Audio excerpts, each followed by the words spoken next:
some things to do.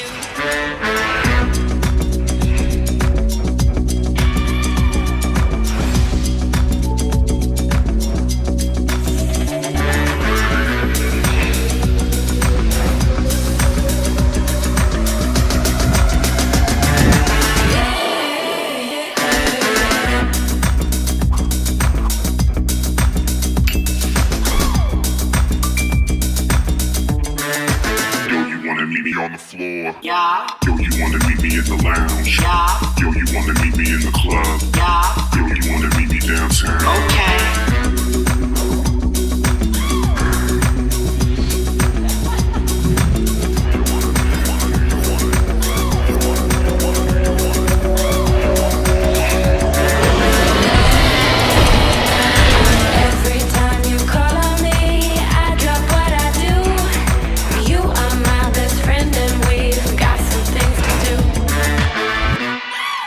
Okay.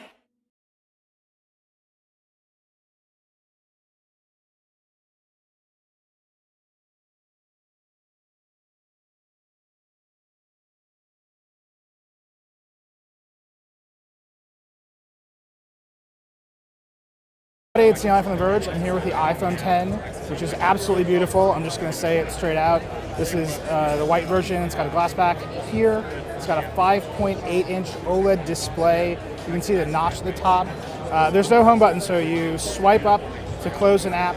When you're in an app, you swipe up and hold to go to the app switcher. You can just bang between apps there. Because there's swiping up from the bottom to open Control Center, you now swipe down from the right side for Control Center. You swipe down from the left side for the notifications tray. It is, I just can't say enough. It's a super beautiful phone. It's got a stainless steel band. It's got 12 megapixel dual cameras on the back.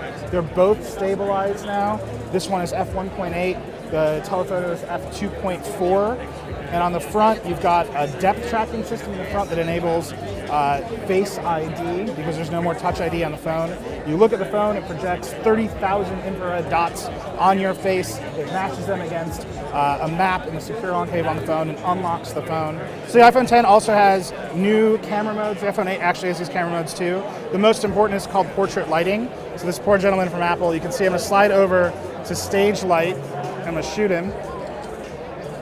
It's going to process, and you see, I'll show you the photo. It's blacked out the entire background. That's available on both the 10 and the 8, but these are new portrait lighting effects in the iPhone 10. iPhone 10 has no home button. It's got Face ID. It's not set up for my face. This gentleman from Apple, it's set up for his face. You can see he just looks at the phone and automatically unlocks. So he's going to look at the phone, keep your eyes closed. He's going to look at the phone, it's still locked. Now if he opens his eyes, it's going to unlock. That is pretty cool. That's Face ID. The other new thing is for Apple Pay. The side button is a lot bigger here. So to use Apple Pay, you just double click it, it'll open it. I'm gonna point it at this gentleman's face because that's his face. And now you just wave it at the reader for Apple Pay.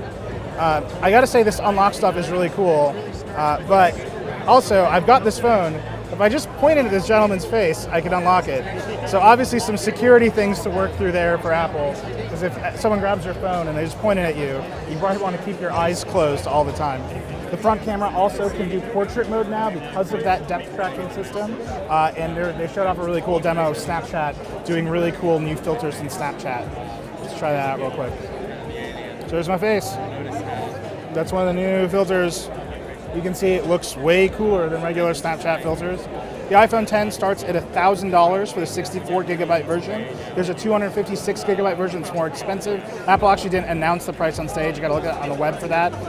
It is just an absolutely gorgeous phone. It's gonna come out in November. There's also the iPhone 8, which is a little bit cheaper. That's coming out a lot sooner. So that is a very, very quick look at the iPhone 10.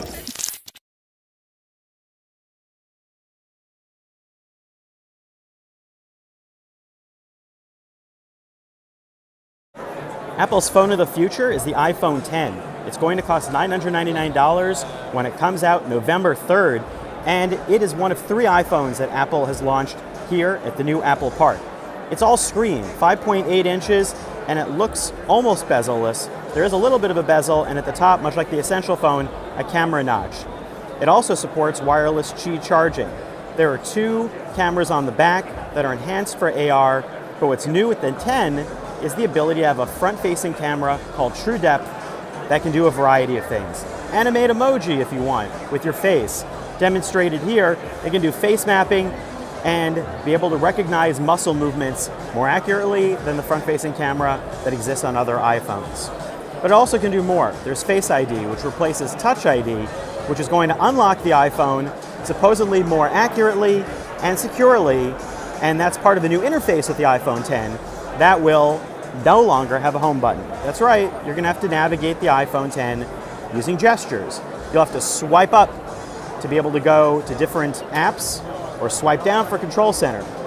An emoji and also a new Snapchat app are two of the things that take advantage of the new front-facing camera for AR. And here's Face ID in action. Swiping up, right after looking at it, activates it on a test demo. Now, how many people will use Face ID and like it, and how many people will find it comfortable over Touch ID remains to be seen. The iPhone X and its wireless charging capabilities are not coming out until much later in the fall, so stay tuned for more.